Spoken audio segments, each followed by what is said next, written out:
still leaving me a bit perplexed. From further study, I began to examine the ideas presented. First, it's curious that Jesus chose to give the more in-depth explanation to his disciples. Why is this? Wouldn't you expect them to get it much more quickly and easily than the mass of followers? And then I learned that Jesus was speaking in or around the area of Capernaum. In this region, although many flocked to hear him, some of their motivations were very different. Some people were there because they wanted to sincerely learn and to understand Jesus' mission. But others were there simply because it was a thing to do. Everybody else went, so why shouldn't they? They weren't there to gain. And then there was another group of people who were there to trap him, to entrap him and to find ways that they could accuse him of blasphemy and perhaps stop him from his radical ramblings. This caused him to have to keep his message unclear, that he left it open for interpretation, except for those who followed him and he knew he could trust. But in many ways still, the message that Jesus gives is not as clear as I would want it. It's not as black and white. In many ways, Jesus' message was just as challenging for the people of his time as it is for the people of today. The Jewish tradition was filled with rules and laws that clearly prescribed the punishment or act of repentance needed to atone for infractions, even if they were insignificant. This idea of not judging the sinner was very foreign to them. He would have received harsh censorship of his message if he had so bluntly challenged this conventional thinking. However, this is not much different from our contemporary thinking today. Such thinking is thought to be too lenient and compassionate. Is it, though, in the light of what we learn from this parable? In the story of the farmer and the wheat that is infiltrated by the weeds, the farmer tells the workers not to pull the weeds because mistakes may be made as to which should be pulled. It's not clear until the time of the harvest and through the judgment of the workers who still harvest the wheat, what is weed and what is valuable wheat, which is weed and which is valuable wheat. As Christians, we are asked not to judge, but to offer compassion and acceptance of others' human weaknesses. This does not mean we have no response to evil action, but simply that we are not to condemn the person or persons. As Christians, the challenge is to take action to work toward helping others find hope and salvation in order to reduce or eliminate the evil. Acting in this way is a bit like the game played by children when they're trying to find something and they're blindfolded and, they're given the clues like go right, go left, you're getting hot, you're getting cold, and they have to trust the person giving the direction knows what they are doing. They have to listen carefully to each direction, think about what is meant by the words, and act on them. Sometimes it's very uncomfortable, and it would just be easier to give up or take off the blindfold. However, for us Christians, if we rely on our own thinking and observations, we might be led in completely the wrong direction because our vision is not as reliable or refined as God's. So I began to think of a current issue that has troubled me and caused me to wonder how this study I had done might provide a fitting answer to this question I had. And I'm sure most of you are familiar with the recent tragedy involving Brooke Bennett. But to be sure that you're familiar with most of the details, I'm going to read an excerpt from the Associated Press article. Burlington, Vermont, Associated Press. A 12-year-old girl found dead in a shallow grave near her uncle's home was killed. A federal prosecutor said in an initial appearance for the uncle on charges of kidnapping the girl. Michael Jacques, who is accused of abducting his niece Brooke Bennett, was ordered held until his trial on federal kidnapping charges. Jacques has a very serious criminal history, demonstrating an extreme danger to the community, Assistant U.S. Attorney General Craig Nolan said.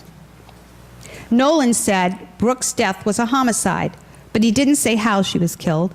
No one has been charged with her death. State police say it could take 8 weeks before autopsy results are available. Jacques could face the death penalty if convicted under federal law of kidnapping resulting in Brooke's death. Prosecutors say Jacques, 42, abducted Brooke on June 25th. After a week-long search, she was found buried about a mile from his home in Randolph, about 50 miles southeast of Burlington. Jacques is a registered sex offender. He was convicted in 1993 of kidnapping and raping a woman he supervised at a fast food restaurant. Citing statements from another underage girl, prosecutors claim in an affidavit that Jacques tricked Brooke into thinking she was going to a party and instead took her to his Randolph home to initiate her into a child sex ring on the day she disappeared. Okay, what do you think? Life or death? Black or white? I'm not asking you to vote or to share your decision, but I am imagining many people who hear this story believe it is a no-brainer. Of course, this is a case where the death penalty is justified. In fact, I must admit that I would clearly understand Brooke's parents and family feeling this way. However, if we accept Jesus' message, it isn't as clear. As I continued to review information on the case, I began to see some possibilities of reframing my own thinking. In fact, as I moved into a deeper inspection of this parable, I have come to see that it isn't as black and white as it might initially appear, but instead it is more like the spectrum of color, with a much wider array of possible responses. Christ's message is very clear that we are not to judge each other. It is not for us to decide if a soul is lost and past redemption. The possibilities are much like the array of colors in the spectrum of light between black and white. In this situation, I can point out several circumstances that cause me to see Mr. Jacques in a different perspective. First, my research pointed out the failure of the judicial system. Mr. Jacques was arrested and convicted of kidnapping and the sexual assault of an 18-year-old girl in 1993. Even though he admitted he had committed the crime and had demonstrated brutal behavior, he was able to plead no contest, receive a lenient sentence of 6 years. Now, as my research went on, I found out one of the reasons that the law that I'm going to talk about in a minute, Jessica's law, is not supported by some states and by some district attorneys, is because it precludes the ability to plea bargain. And some people would get off, as claimed, without any punishment. They would be found, there wouldn't be enough evidence. But in this case, there was plenty of evidence. The other thing is, if you've been watching your newspaper, our Karen Polito, one of our state representatives, has introduced a stricter version of Jessica's law, which was watered down and is presently now before our governor. So this is an issue that's living with us right now, something that we need to, as responsible citizens, make some decisions about. Anyway, he didn't spend 6 years in jail. He spent 4.5 because he did good time.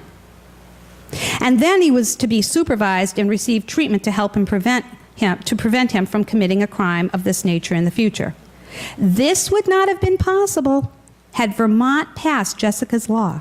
Jessica's law is the informal name given to a 2005 Florida law, as well as laws in several other states designed to punish sex offenders and reduce their ability to reoffend. This law is named for Jessica Lunsford, a young girl from Florida who was brutally sexually assaulted and murdered by a man who was a known sexual predator, much like Mr. Jacques. One of our responses as Christians might be to work toward passage of this type of legislation. In this way, we could help to prevent this type of atrocity.